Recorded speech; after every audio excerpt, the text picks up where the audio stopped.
on this $650 entry-level model, you're getting 8.5 frames per second, which is crazy. You're going to get 4K.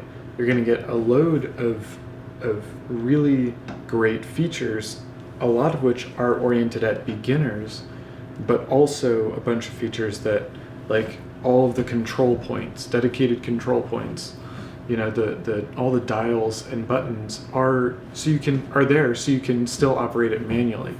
For $650, you're going to get a camera that you can use much like a smartphone, you know, swiping between filters if you're in auto mode or art mode or whatever, scene mode, but also one that has full manual functionality. So, you know, it's really interesting because the kit lens for that, the 14 to 42, is all right. It makes it a really pocketable camera. But then there's a lens like I believe it's a 12 or 14 to 100 that B&H used in their first look video, where you're not gonna, I mean, that lens is gonna emphasize the issues that a lot of people are gonna have with Micro Four Thirds. And this is a really interesting camera because a lot of people really love Olympus's color science, but they seem to have, you know, screwed the pooch with the eye enhance. It seems to oversaturate. Doesn't seem to give you as good of actual color because it's trying too hard to make it Instagram worthy, which sucks, of course, because Olympus's color has been one of their like really big things, and you can navigate to turning the eye enhance off in, you know, 3 buttons or something, 3 clicks and taps and whatever.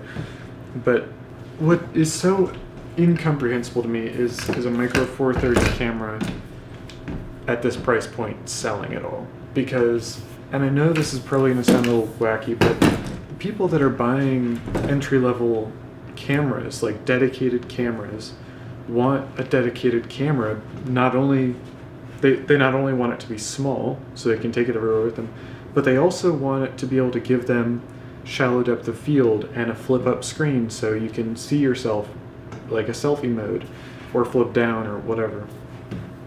You know, the cameras that people want are ones that make them feel like they've taken a picture that a much more expensive camera could take, but on a Micro Four Thirds sensor with a slow-ish, it doesn't even need to be that slow.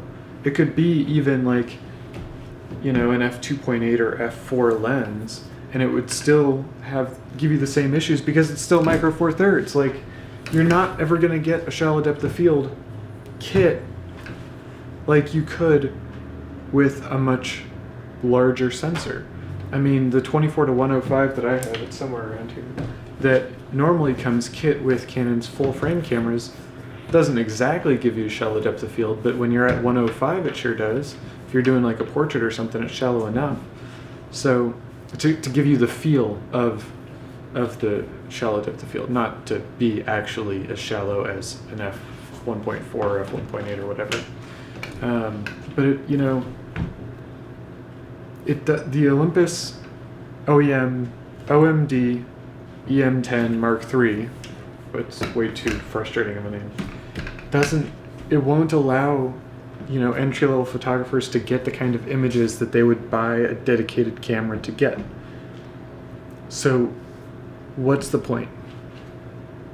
And that's a very serious question, because it seems like the only real upgrade to this camera is 4K and the intelligent auto modes, which someone who already has an OM-D E-M10 Mark II wouldn't necessarily care about because they already have the 16.1 megapixel live MOS sensor, they already have the processor, they already have 1080p video, all this stuff, and they're still missing out on, they still have the touchscreen, still have all that. Really, I mean, it is a good camera, don't get me wrong, but it doesn't have, you know, a bigger sensor for faster aperture for an actual beginner.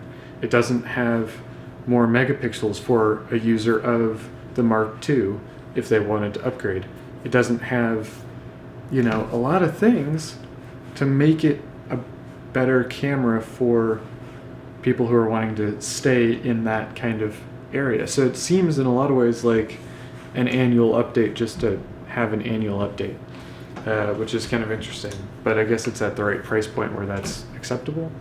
But I'm really interested in what you have to think on that, because, you know, I'm biased against Micro Four Thirds sensors for the size of the sensor. Really interested in what you have to say about it. Comment below. Let me know.